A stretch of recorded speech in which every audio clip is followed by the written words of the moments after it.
only a few people know so far, and this is the secret. I am the host of a new podcast which will tell stories of true crime, weird disappearances, strange mysteries, wild adventures, spooky things, funny things, and also stories that listeners ask me to tell. But these stories will be spoken entirely in whisper, and every story will be 100% true. In fact, the podcast is called Whispered True Stories. For many people, hearing a story that is told in whisper makes it much more interesting to hear, and listening to a whispered mystery or a true crime story at night has often been found to be relaxing or even comforting for people who have difficulty in falling asleep. Now, I will mention one last thing. Over the past several months, as the co-host of a podcast, I have received many comments from listeners about my voice and how soothing it is when they listen to me tell a story. So, I'm hopeful that the combination of whisper and my voice will give you as much pleasure as all of those very sweet comments have given to me. Be sure to remember the name of the show, Whispered True Stories. Look for it on iTunes and hopefully on all of your favorite apps for podcasts. Thank you for listening.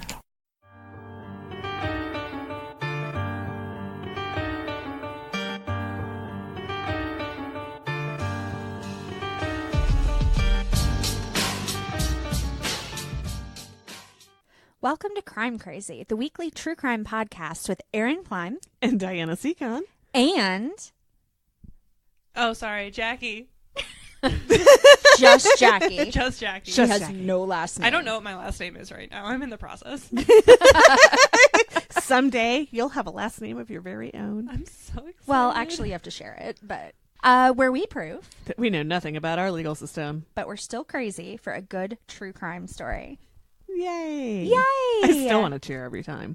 Happy November! Happy November! Did you grow a mustache? I did not. Me neither. I did. My child did scratch me, and this morning I had like a mark, so it looked a little bit like I had half of a mustache, but it was pink. That's nice. Yeah. Mm-hmm. Yeah. Also, I feel that we should now pause and introduce our guest. I thought that happened. For November. No, we're good. It's more fun. Oh, okay. Well, for this episode, we have a guest. We do? Yeah, her name is Jacqui Nolastname. Jacqui Nolastname? She's in the Witness Protection Program. That's a terrible witness protection program. Oh, my word. Right? Oh, my gosh. You're going to stand out, and I just told the whole world. I found out how the witness protection program used to work when my grandpa was a cop in Detroit. Okay, pause. You'll like that. You can share that when it's your turn. I just remembered and needed to tell you that I remembered. Awesome. That's really very cool. Mm-hmm. I do like all things crime. Mm-hmm. All right, I'm going to get this show started because we're talking about how we were not going to have to edit, we being me. Okay, moving on from that topic. Diana, did you learn anything this week? I did. I learned something amazing. I'm so ready. Me too. You're next. You can tell us about the Witness Protection Program. That means I have to remember everything. It's true. I didn't take notes. Amsterdam Uh-huh. has a houseboat Okay. full of cats. Why? And you can pet them all. Wait, just like why? Just Amsterdam. Like No, the like- Well, this like, one is in Amsterdam. There might be Okay. other houseboats of cats, but whose houseboat is it? Is it Amsterdam's That's the impression houseboat? I got. Is it was Amsterdam's or it just houseboat. happens to belong to someone there? it is de Boots and Boot, which means the cat boat, and it's a Belongs to the cats. it's Do a the cats own floating. their own houseboat? Those cats are doing better than I They're am. pretty swank. It's a Cats don't like floating water. animal sanctuary Ooh. in Amsterdam. So it provides shelter for about 50 cats, and human visitors can come visit them for free. So they have heat and beds and boxes and scratching posts. And then when you look at the picture of the boats, they have it like fenced in, like chicken wire fenced in, so the cats can go wander around on the deck and have outside time, but not pester the duck. No, pester the. Apparently, the problem is that they were like killing baby ducklings. So. Oh my god! Because they'd float by, and they're there and their toys, right? I mean, cats are like an environmental hazard, right? They are so destructive. Oh yeah, no, totally. So I know that when you said beds, that you probably meant like cat beds, but in my brain, because it's a houseboat, I just had this image of like rows upon rows of tiny bunk beds. Oh my god! All the cats, like 4-poster bunk beds. But they wouldn't sleep on those either. With little pillows.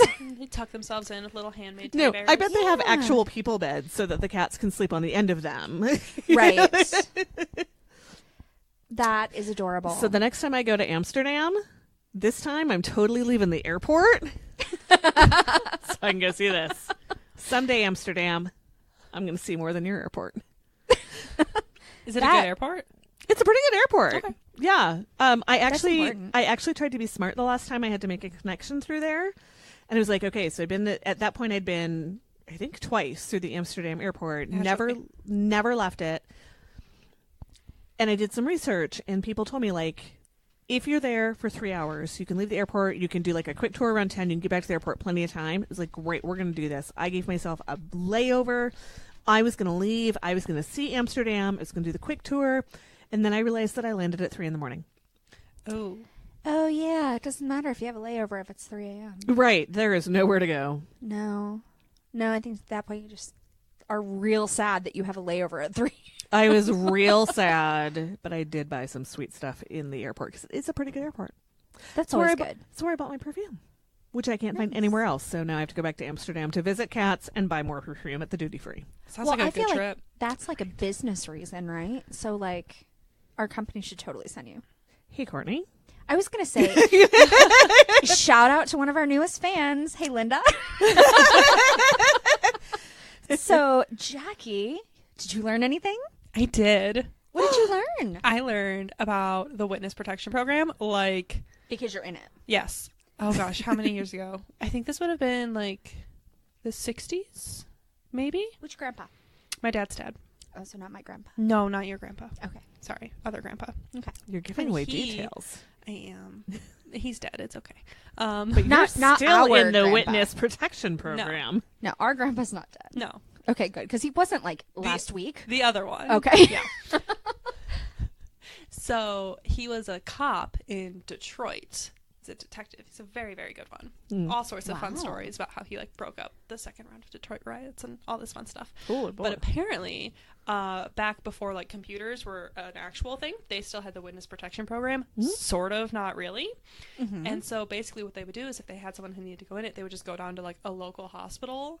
And my dad almost made it sound like they kind of just had a bribe system, but I don't. Quite possibly. I'm going to go ahead and guess that's true. It was Yeah. it was all very under the table, and they would just have like a contact there who would just like grab a blank social security card and a blank birth certificate and just sort of type one up real quick and say, all right, here you go move somewhere.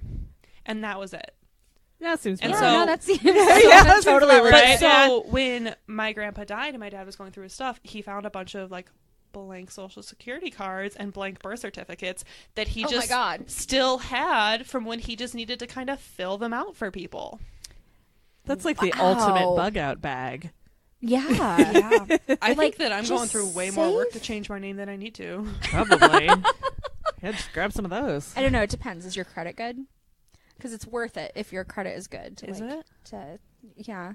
I do have good credit. Well, there you Yeah, go. it's not that hard. It's only once. The thing that gets Unless me you're that- my mother. everybody gets a starter marriage. I don't get a starter marriage. No, well, I did. I know. Maybe Jacqui did. We don't know yet. It's only We been don't know a couple yet. weeks. Still new. Still new. Or you just don't know where I've been. You're like 12. You don't know what my past life was. On that note, So, Erin. I was gonna say, is nobody gonna ask me?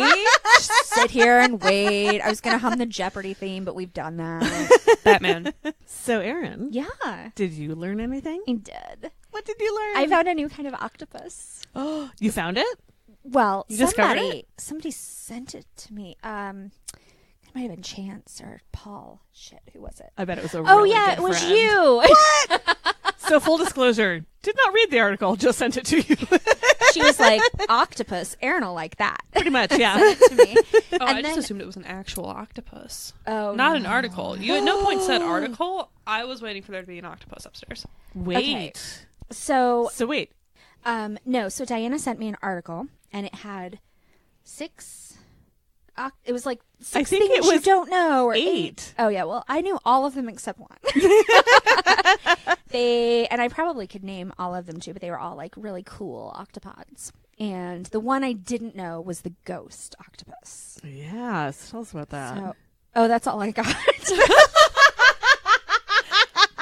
I don't remember what I was doing when this text came, but I went through and I was like, mimic octopus check. Actually, I was saying them in my head. I was like, it's going to be the mimic. It's going to be the blue ringed. It's going to be the blanket. It's going to be the Dumbo, and it's going to be the coconut. Those were the other 5. And then there was ghost octopus, which I didn't know about, but he appears to be clear from the picture that I saw. Oh, wow. So I don't know if he can change his skin color. He just has a sheet that he carries around and puts over his head as needed. With holes cut out for the Yeah. eyeballs? It's actually just a blanket octopus that he like cohabitates with. And the blanket octopus goes over his head, and then he goes. Are there still the holes in the blanket octopus? Oh, that's mean. I think it's actually just like ink. He just squirts the ink. Okay. They're more like painted on. So that's not a fact at all.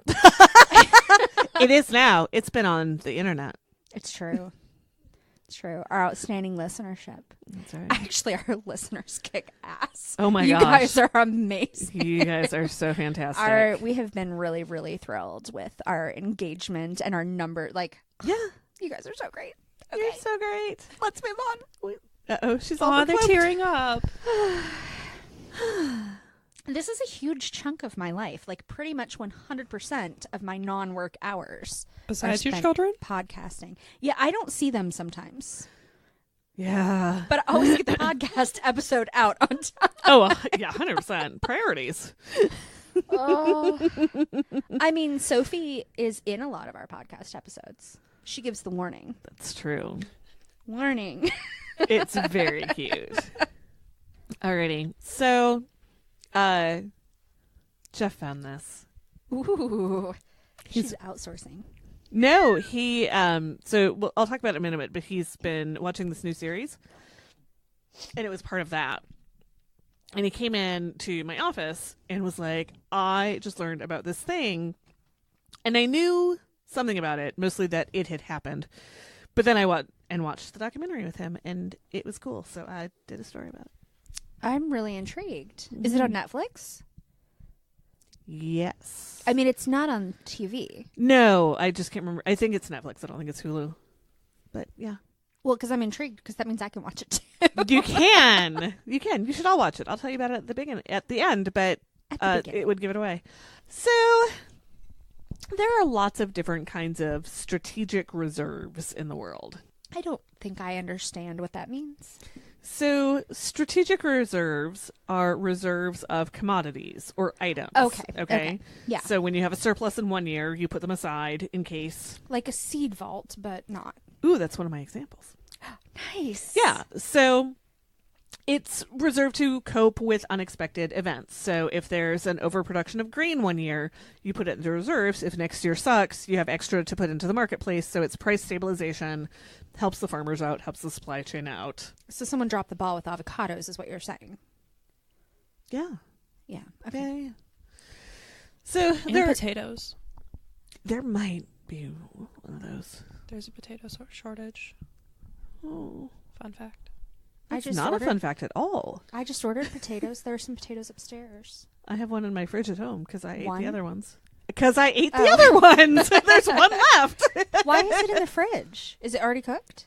No, because that's where I put things, because otherwise... They grow. No, like, my kitchen's a situation. Okay. They're safer there. And then I Okay. know where they are. Well, I mean, we did talk about the guy that came in and like stole stuff out of your fridge, but I feel like this is a different situation. I think you cut that, though. Did I? You did. Oh, damn. Guys, Diana has a great story about a thief. God. No, I don't think he was a thief. Why are you not the only person that I know that that's happened to? Did Yikes. somebody else live on 38th and McKinley or 36th and McKinley for a while? No, one of my friends told me a story about someone breaking into his apartment and stealing his tacos. That's amazing. Yeah. No, this was a neighbor dementia, just random shit out of the fridge because I didn't lock the back door. That's But she thought she kind was of disappointing. going crazy. Oh, I thought I was going crazy because we didn't figure out for a long time that it was him. So I'd buy something and then it wouldn't be in the fridge. And then Jeff was like, you just didn't buy it. I'm like, no, I'm pretty sure I did. Or like I'd put a beer in because I wanted one later. And like nothing. And eventually we figured out it was the neighbor. But he stole like an onion and a bag of hash browns and a boboli crust. And countless beer and Cokes. And, you know, I just had no idea who was doing it.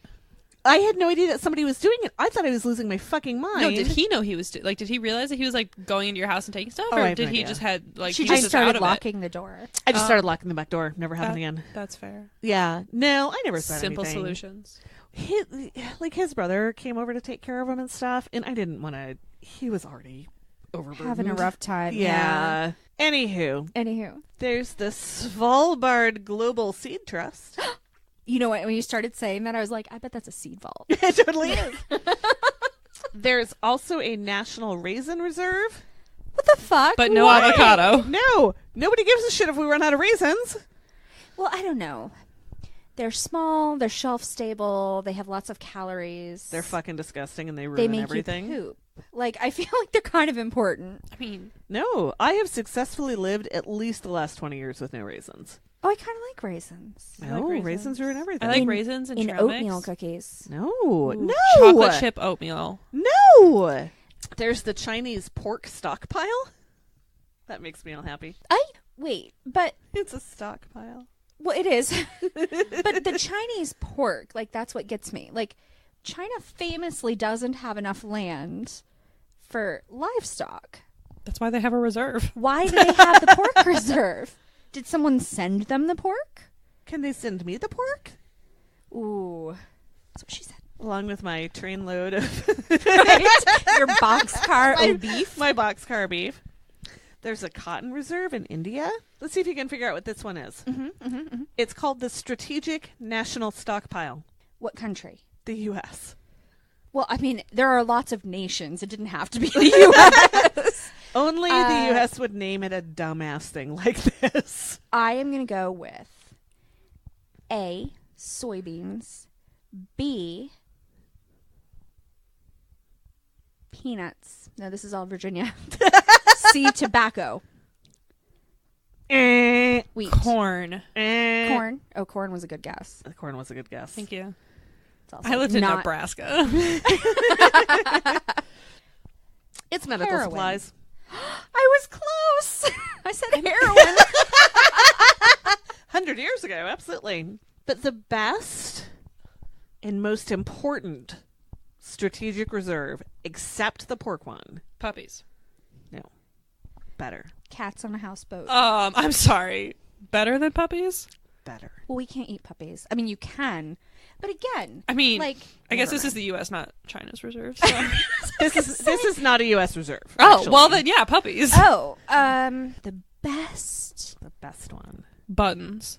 liquor, That would be good. shoes. Gross. I don't know. It's the Global Strategic Maple Syrup Reserve. Oh yeah, Canada's. Yeah. I should have known. Diana thinks she's Canadian. Diana is Canadian. Diana's not sure she's Canadian. Diana's eligible to be a Canadian. Diana's going to be deported to Canada. Lucky you. True story. Please vote Democrat. I'd like to still be a citizen on Wednesday. Would you, though? If we don't vote Democrat, wouldn't you rather be deported? True story. It's already too late for them to vote. Then you That was can go yesterday. get some maple syrup reserves. We're going to pour maple syrup in the snow this year, though, right? Oh my God, 100%. Okay. I saw that on the documentary. Does it work? It does. It rolls It's not just a little house thing. No, it's a totally real thing. So the Global Strategic Maple Syrup Reserve is maintained by the Federation of Quebec Maple Syrup Producers. Fédération de Product... nope, not even trying it. Herein referred to as the Federation, because my French is no longer good enough for that. So, like, now we're in Star Wars, right? Isn't that a Star Wars thing? You don't know. Is that a Star Wars thing? Maple syrup. The strategic... The Maple Syrup Reserve. Is that all it's called? Global Strategic Maple Syrup Global Strategic Maple Syrup Reserve, the GSMSR. Sure. Someone came up with that name. Someone sat down and said, this would be a good name for this. Oh, you know it was a committee. Well, yeah, but still, someone had to They're think like, of it first. It's the Maple Syrup Reserve. No, it can't be. It's a strategic maple. Okay, it's a strategic maple syrup. Yeah, but it's no for one the else whole has world. this, so this is for everybody. Exactly. The Federation is an OPEC-like, legally sanctioned cartel that requires that the maple syrup producers in Quebec, who provide 71% of the world's maple syrup. Wow. Although I saw a lot of numbers, 71% seemed to be kind of the median, but they went after maple syrup numbers. Like, you talk about how long I sang the Jeopardy theme song. Like, it was like 5,012% in one place. So anyway, Quebec produces about 71% of the world's maple syrup. I just have to say it is the most Canadian thing ever for their cartels to be legal and maple syrup cartel. Oh, Guarded by 100%. moose. Right. 100%. Well, and 512%. 512%.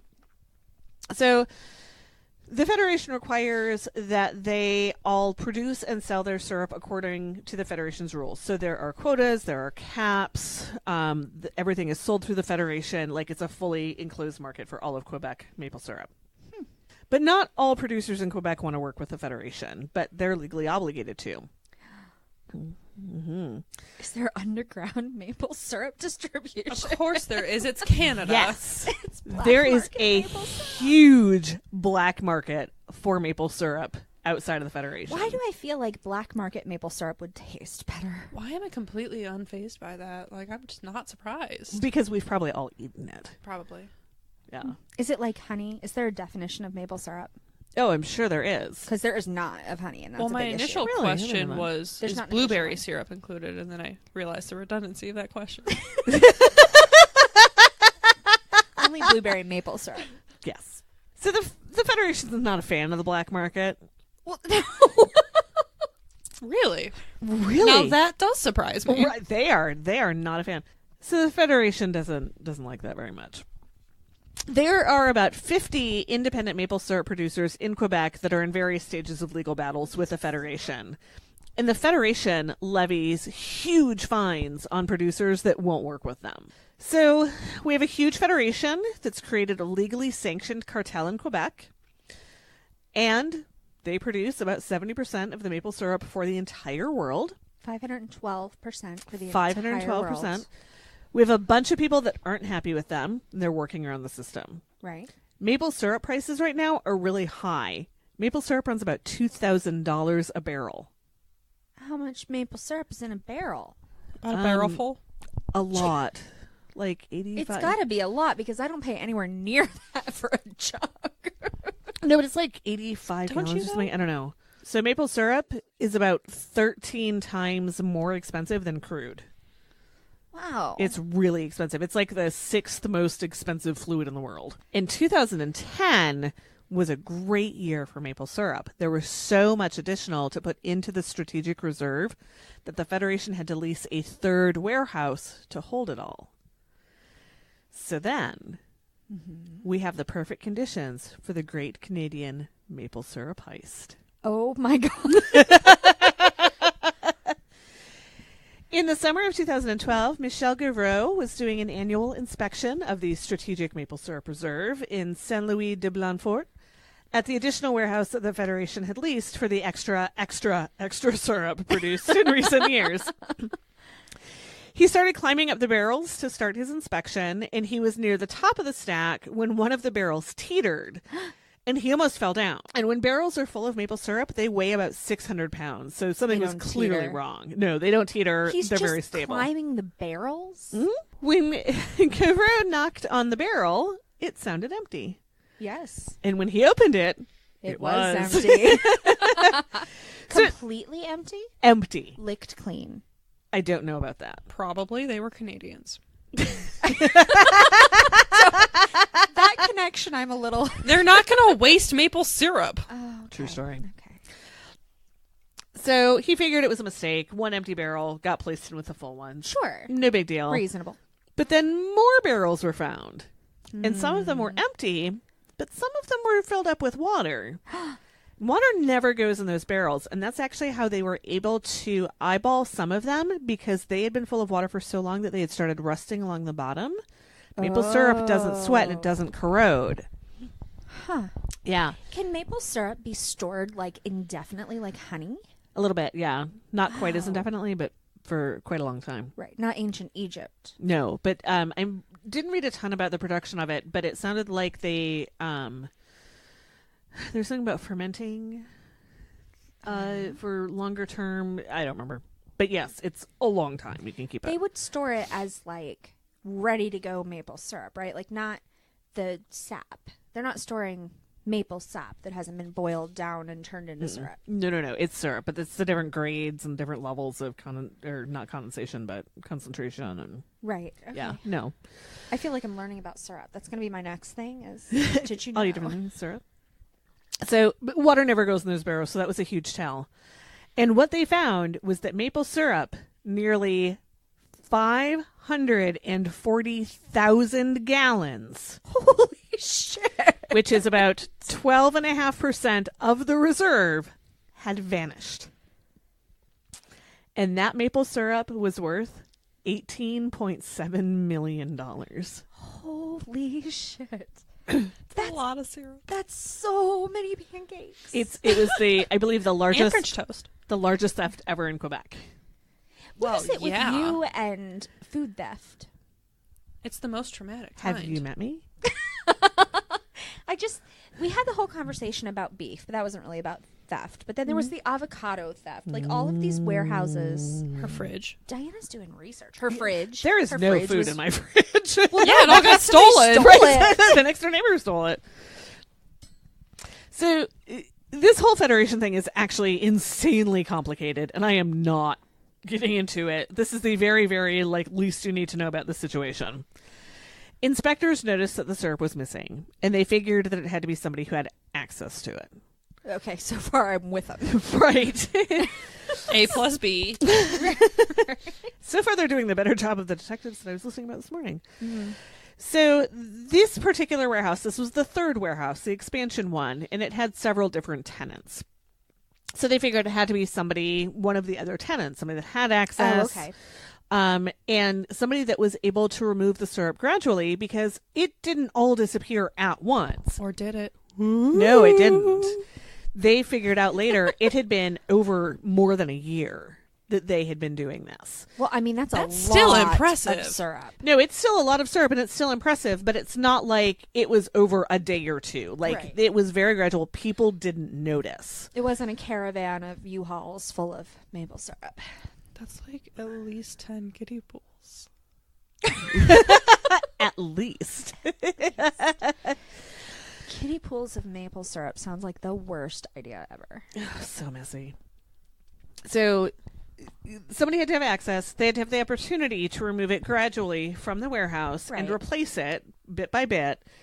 So somebody who comes and goes. Somebody who comes and goes, and the conditions under the Federation provided motive. There were lots of people that were working around the Federation and selling Right. on the black market. Even better if you don't have to tap the trees yourself. Right. So, an investigation in really truly excellent police work led to 26 arrests and Holy more than shit. and more than 200 witnesses being interviewed by the police, and so far 5 men have been convicted of the crime. Ow. So here's how it went down. So I mentioned that the Federation needed to lease this third warehouse to house the expanding reserve.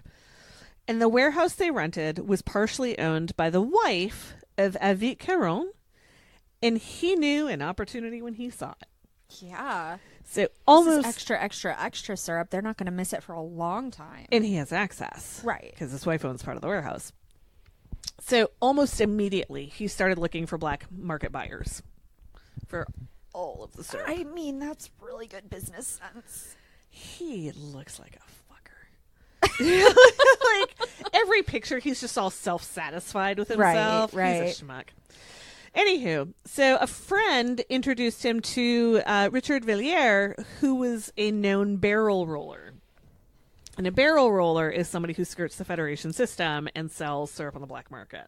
I love that it has like a name and that it is such a Canadian mobster name. Well, and they had to define it. So I'm watching this documentary and they're like, and he said, like, they're interviewing him. He's like, I'm a barrel roller. And I'm picturing like somebody on the river on a barrel. Like, you Oh, know? and see, I I'm literally just picturing that scene from The Hobbit. Yeah.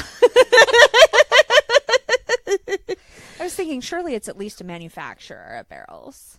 It was not a manufacturer. No. And don't call me Shirley.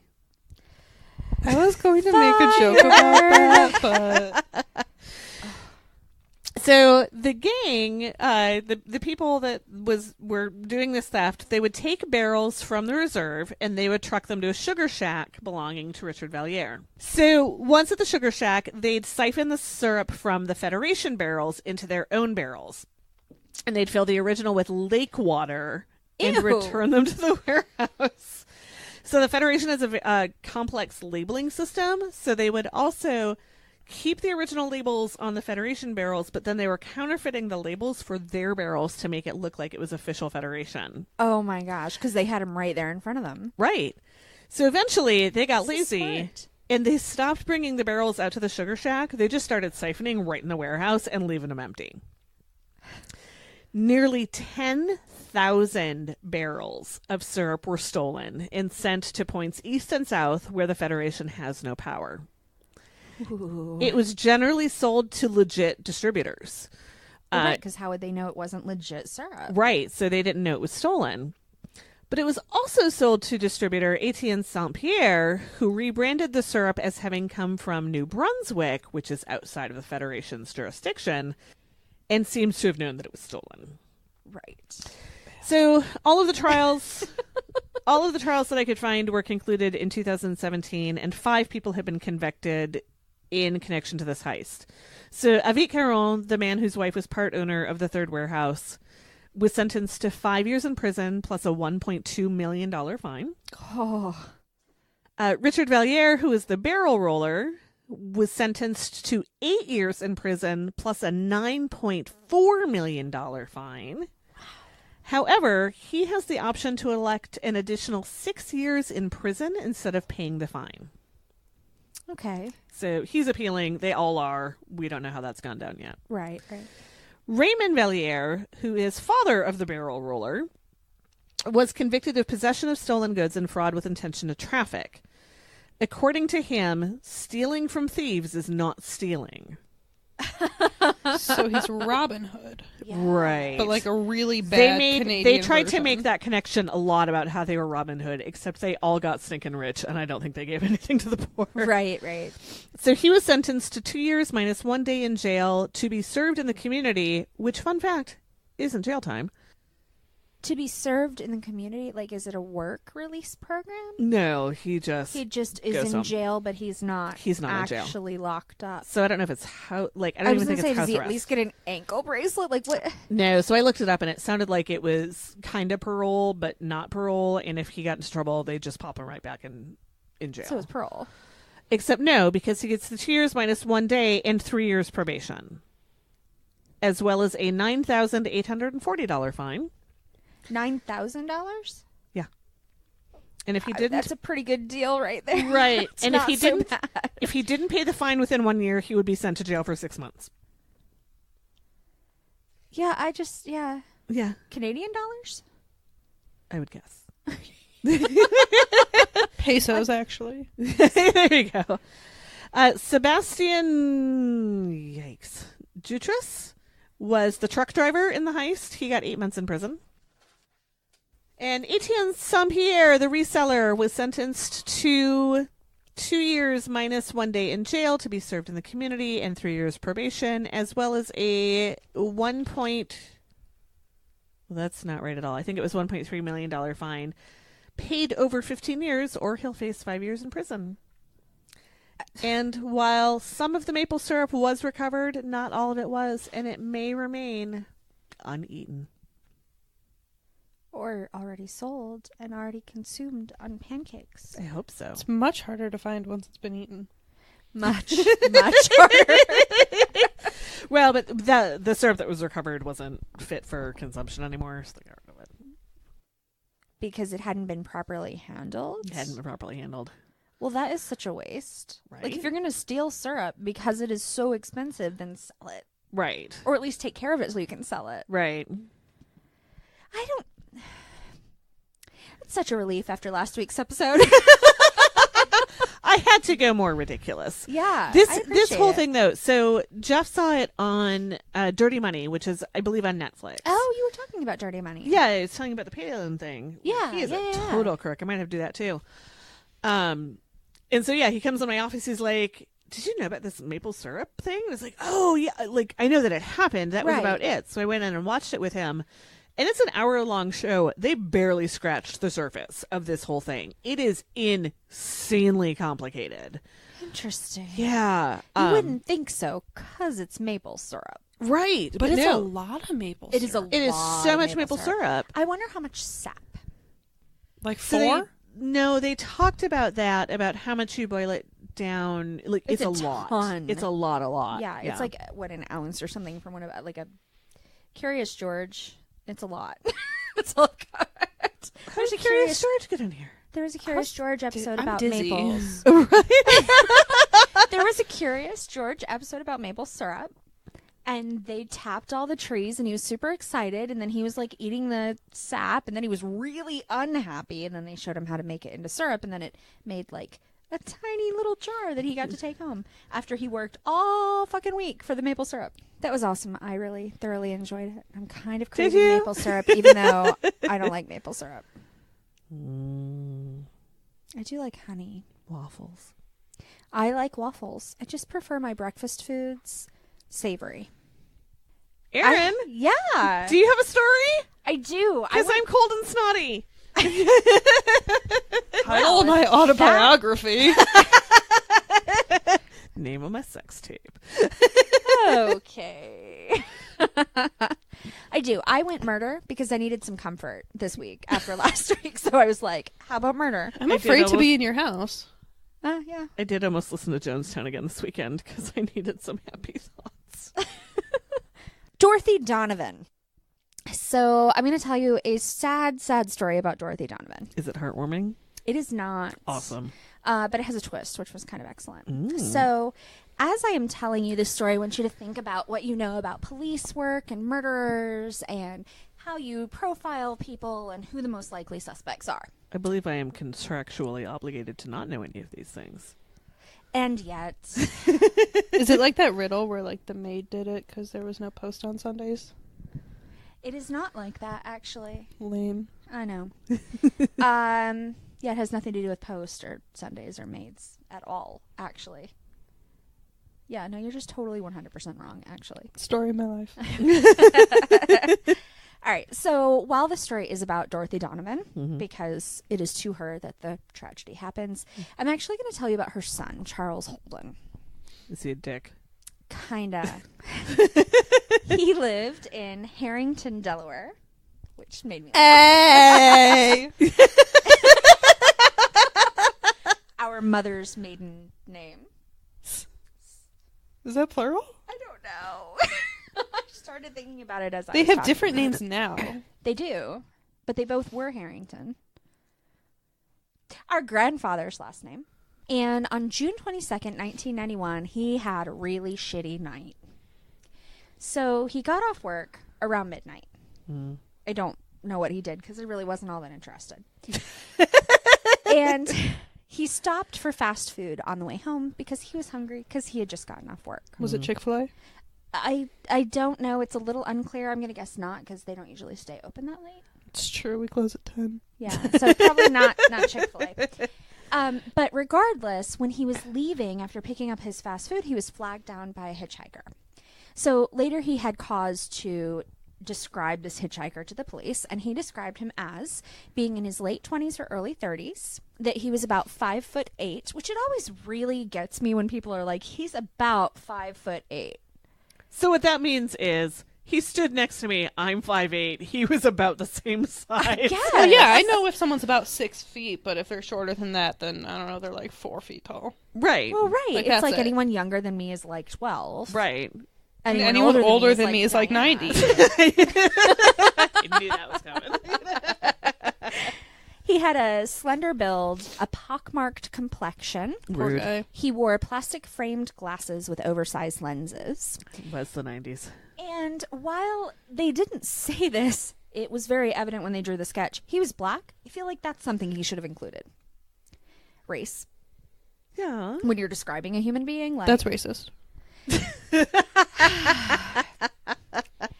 Triggered. So, this hitchhiker, late 20s, early 30s, slender build, pockmarked complexion, plastic framed glasses with oversized lenses, said his sister was having a baby and he had to get to the hospital in Georgetown. To which Charles Holden responded, "Yeah, sorry, I can't take you there. That's way too far. It's really late at night. I just got off work. I want to go home." Wait. So this guy pulls over to pick up a hitchhiker. Well, he was at the fast food restaurant. Like, he hadn't made it out of the parking lot yet when this guy, like, so it made it sound like he had gone into the restaurant, and as he was coming back out, this guy was like, "Hey, I need a ride. My sister's having a baby. She's in Georgetown." Like, and he was like, "Yeah, no, I'm sorry. It's real late, and I just got my burger, and I gotta go." I like the idea of him pulling over just to taunt this guy a little bit more. Dude, Hey, what do you need want? a ride? Sorry, bro. Not gonna That happen. is too far Really? for me and my car. Yeah. It's a truck, actually. It's a truck. Nitpicking. The guy, this hitchhiker, continued to beg and, "Please, just anything. I just got to go. My sister's having a baby. It's really late at night, blah, blah, blah." Dude, So, babies take a while. well, yes, Unless you're Morgan. that's true.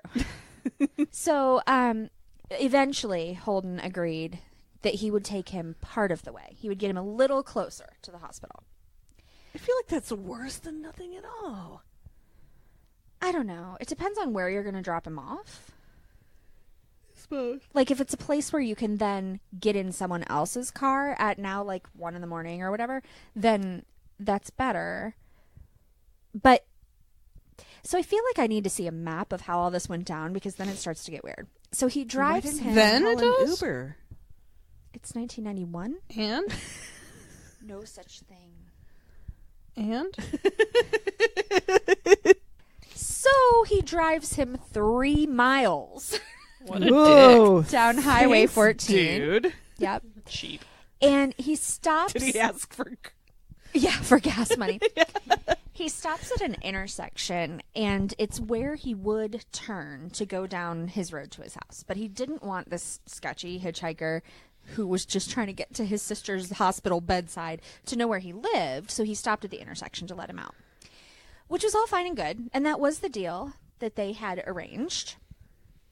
Except, it really pissed the hitchhiker off that he actually was letting him off at an intersection 3 whole miles down the road. Mm-hmm. So when they stopped at the intersection, this stranger, this hitchhiker, was really, really pissed, and he attacked Charles. And he demanded money. Charles grabbed his keys and jumped out of the car. I guess he was going to just take off, but didn't want to leave the keys, and I don't know what his plan was. And there was a store there, and so he was running toward the store for help, but the hitchhiker grabbed a screwdriver that was apparently just in the truck and chased him and threatened to kill him. At which point, Charles Holden was like, "You know what? I'll drive you to the hospital. It's cool." So they go. No, you don't go back into a confined space with a crazy dude who chases you with a screwdriver. Well, shit, now you tell me? I mean, it turned out okay the one time, I guess. Don't worry, Diana. I did college wrong. Yikes. So they go to get back in the car. Charles jumps in the car first, turns it on, and drives away before the guy could get back in. There you So it go. was okay. The man tried to chase him, but he couldn't. And so now Charles is concerned. He knows this guy is really angry. He knows he's a little bit on the crazy side. Like, he just threatened to kill him. And so he decides he's going to drive around and, like confuse the situation before he goes home. So the guy can't just follow him to his house and continue to be angry and violent toward him. Even though he is in a car and the guy I was is going to say, on foot. on foot. The hitchhiker does try to chase him, but of course he loses him pretty quickly. So no big deal. Right. And after driving around for quite a while, Charles decides it's safe. He's going to go home. So he drives back to his home, and he lives in a trailer, and in the backyard of the trailer there's a farmhouse. So, like, I don't know. It's usually the other way around. Yeah. But he lives in the trailer. But when he gets to the trailer, there's the hitchhiker. Ew. Now, this is the story that he's later telling police. Okay. At this point, he's like, well, shit, he found me. And I'm making the, how the hell would that happen? Right. So he calls the police. He drives off, goes to a store. He calls the police, and he says, I can't go home. Here's what happened. I picked up this guy. I agreed to drive him this far. When I went to let him out, he went crazy. He tried to kill me. I drove around for a long time, and then I came home, and he's at my house. Like, I can't go back there. So the police come. Officer Myrna Kinney is the one that comes. And accompanies him back to his house. They go around. Kinney does a thorough search. There hasn't been a break-in that they can tell. Nothing is out of place. Nothing has been stolen. Nobody is there. And so everything is fine. Except that, like, Charles is having a bad day. Right. But he's super freaked out. So just because he is super freaked out, he's like, okay, so this farmhouse in the backyard, that's where my mom lives, and she's like in her 70s. Can we just go check on her, make sure she's okay before you leave, because you've got a gun. And so they I'm sure do. that's exactly how that went down. Because you have a gun. You have a gun, and I don't, and let's go. Yeah. So they do, and when they get to the farmhouse, the back door window is smashed in, and they can see blood through the window on the floor. Awkward. Yeah. So they go into this house and they go up the stairs, and upstairs in the bedroom, they find his mother, Dorothy Donovan, dead. She has been stabbed in the chest, the arms, and the face. Very bad day for Charles. Yeah. And Dorothy. And really for Dorothy, like, she was asleep. Yeah. Nothing in the whole house has been taken other than the fact the window's smashed in. Like, there's no evidence of anything. There is a bloody handprint on a railing going up the stairs. So, like, maybe whoever smashed in the window could have cut themselves, or perhaps, like, after they killed her, then they had her blood on them. And so at this point, the police have a pretty good suspect. Who is, if you had to guess? Would it be Charles? Right? I'm going to go with the maid. Well, okay, you go with the maid. You just do you over there. No, but, like, what a bizarre story. Right. I pissed this guy off by not being generous enough. He tried to kill me. I tried to lose him. Somehow, he found my house, even though I didn't let him off on my road. And then, since I wasn't home, he must have gone next door, found an old woman, knew it was my mom, and killed her out of revenge. Yeah, that seems logical. Nothing was stolen. That's what I would do. Right? Yeah. No, like, there's just this random guy in the middle of the night. Like, the police are like, yeah, pretty sure we're going to arrest you. He was a ghost. Right? I feel like that's the drunk history version of this story. I'm pretty sure we're going to arrest you. Isn't that what this podcast is like drunken crime? A little bit.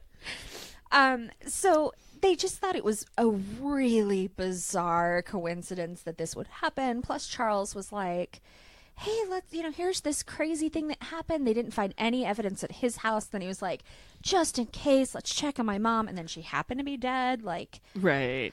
Charles is looking pretty guilty. But where's the screwdriver? Not yet. No. So, they also couldn't think of a good motive for this stranger. Like, yeah, he'd asked Charles for money, but then he hadn't stolen anything from the house.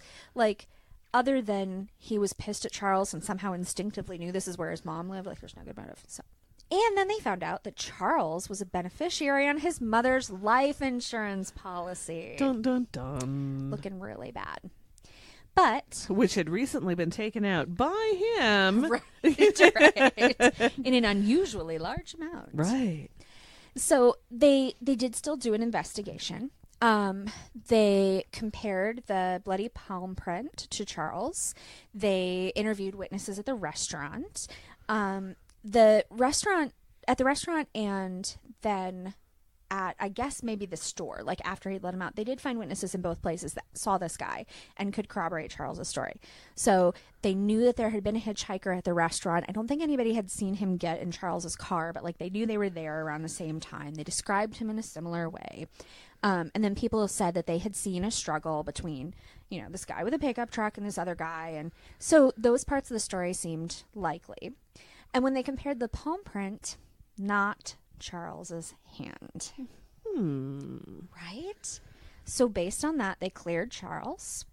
They entered the DNA into CODIS, entered the palm print into evidence, and nothing happened for over a decade.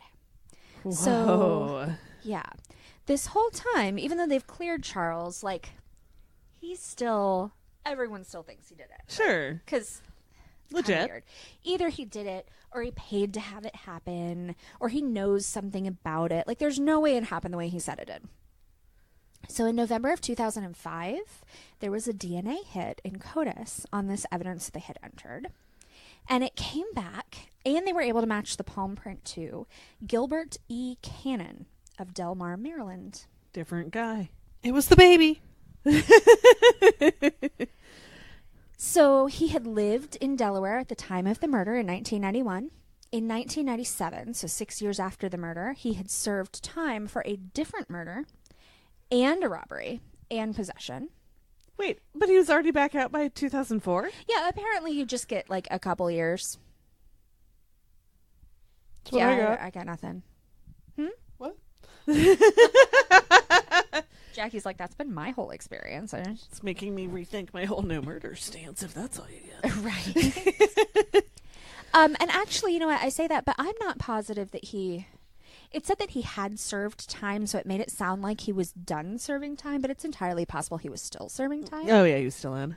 Right. Because they matched him at that point. That's why his DNA was on file, was because of this 1997 murder. So the time difference between 97 and 2005, like they could have solved that murder in 97 easily. Right. But there was such backlog, it didn't get tested. Like it took almost another decade after that Good grief. to get around to testing it.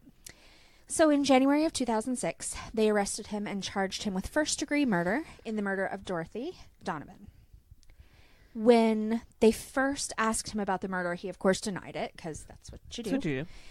But then they showed him the DNA evidence and the palm print evidence and the sketch that everyone is always like, oh yeah, that's totally him.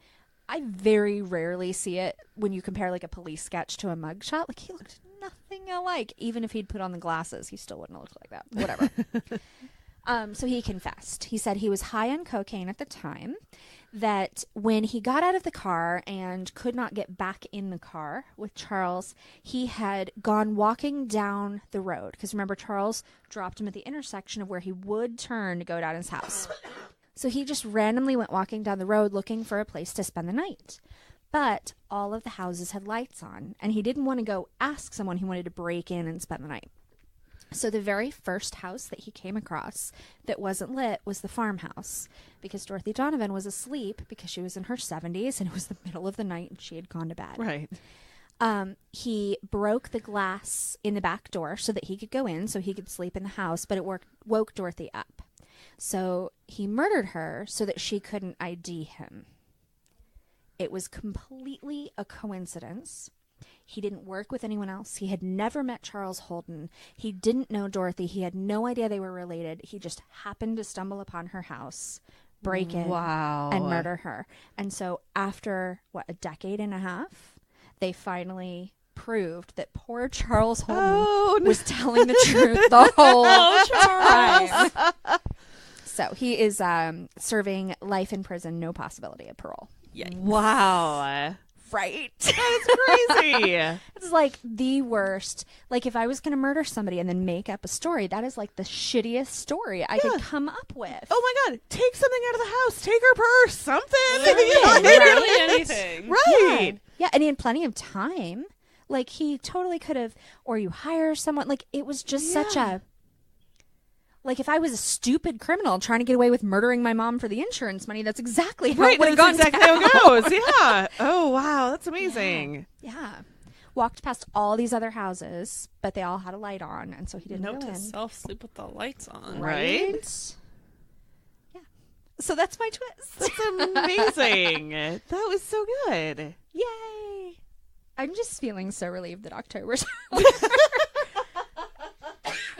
Diana's into all that stats and research shit. Not me so much. It was a lot of work. It was a lot of work, but it was fun. It was fun. It was really fascinating. But I'm also glad it's November. We got 11 months to go. I know, but now we get to do some holiday themed ones. Ooh. No, that holiday is over. That was Halloween. Ooh, that's over. Now we're getting into more like the gobble gobble and ho ho ho. Those are the next ones. Ho hos. No, not ho hos. Santa's sleigh.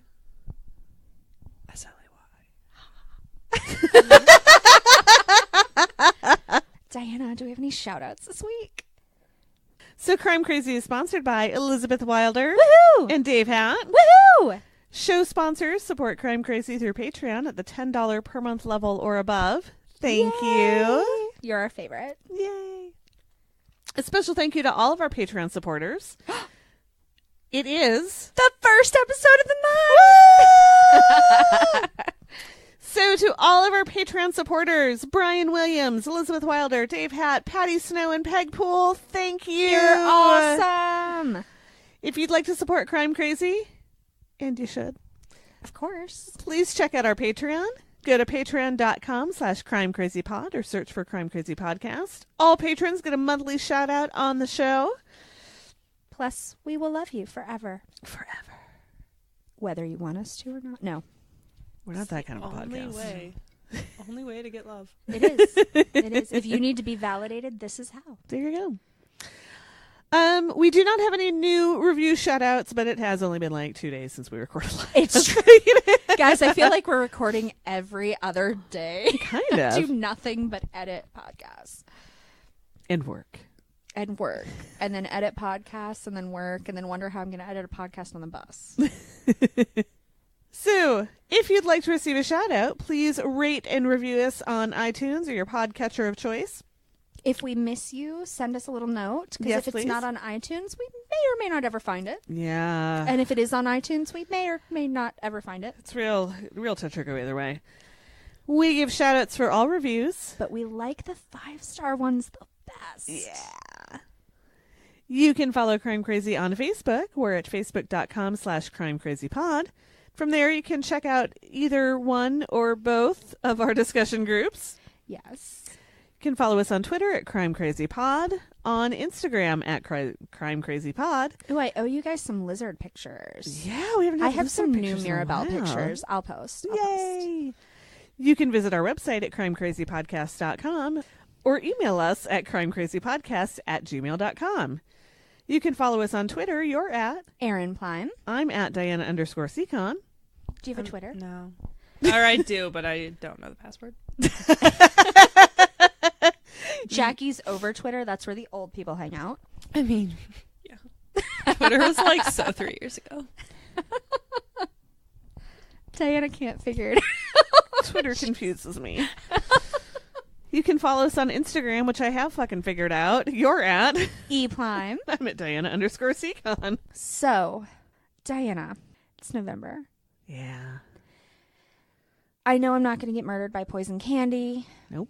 I know I'm not going to be mistaken for a Halloween decoration. I know I am not going to be murdered by a stranger or kidnapped or my children kidnapped. Nope. I don't remember the rest of our episodes, but I know none of it's going to happen. True story. But I'm wondering that now that we have learned all that stuff, do you have any new wisdom that you could give us today? I do. It's November. It is. It's going to snow this week. Fuck. Just a little. Just a couple inches. It'll be fine. Just a couple inches. It'll be fine. Yeah, that's like nothing. It's like a dusting. Yeah, we're barely going to my register it. God. No. So you know what that means? Yeah, I need to move. So it's the perfect time of year to bring out those like warm, hearty dishes. Hot dish. Sure. But All what right, I'm so saying pull out is the hot dish. it is the good eating time of year. Yes. And I'm not a fan of sweet breakfast, so it just makes my tummy unhappy all day. Yeah. So I like breakfast food for dinner. Okay. So I would encourage all of you to go to your local grocer, pick up some waffles. Yeah. And some maple syrup. But like real maple syrup. Whatever. The expensive shit. Whatever. Okay. I don't have stock in the Federation's reserves. So like, you do you. You want Aunt Jemima? You knock yourself the fuck out. Have a nice breakfast for dinner. Sounds good. Yeah. We might have to do that this week. Call your people. Call your people. And don't end up on next week's episode.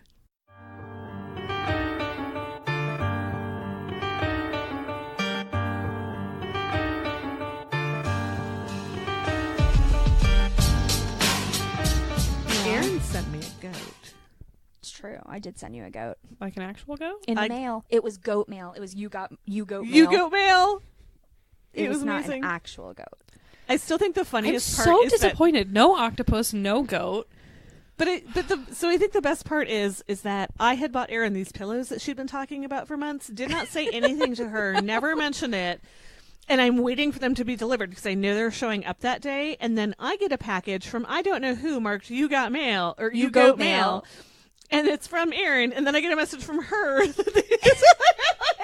We just randomly bought each other surprise presents on that day. Well, and mine was a process. Like, Yeah, I heard I had yours, not yours was a recently ordered process. those. So yours confused me so much because I know, it had was great. I had been thinking about ordering them, and I was pretty sure I hadn't. But when they came, I was like, "Well, shit! Did I order these?" I went back through all of my bank accounts and all of my emails, and I'm like searching where they came from. And then I was like, "Okay, so I got pillows." And then Amanda was the first one to like it, and I was like, "Do you know something about my pillows?" Which she did. Which, yes. Well, David also knew about the pillows, but he Yes. would not tell me anything. Well, because So. I thought their ordering process was super weird, and I thought they might send them to my house. Right. So we had right. set up a system, Right, to in sneak case them they in. to sneak them into your house. Yeah, yeah. No, she didn't give me an octopus for reals. I did have a saltwater tank at my old house, and that was one of the things was like, okay, so I'm going to need some starfish, and I'm going to need an octopus, and I'm going to need some sea slugs. And I got 2 out of the 3, but octopods are really, really hard to keep in captivity because they're such brilliant animals, and they are so dexterous, and they are good problem solvers. They're next to impossible to keep in a tank. They just come out. So I didn't get one. Well, they can fit anywhere, too. They can They fit through, like, can. any hole. Yep, their beak is the only part that matters, which is very tiny. I even put And in my raisins would be notes. good for, like, Halloween-themed wine coolers. I don't know. I'm just kind of grasping at straws now. Yeah, you are. I'm tall. I can reach for whatever I need to.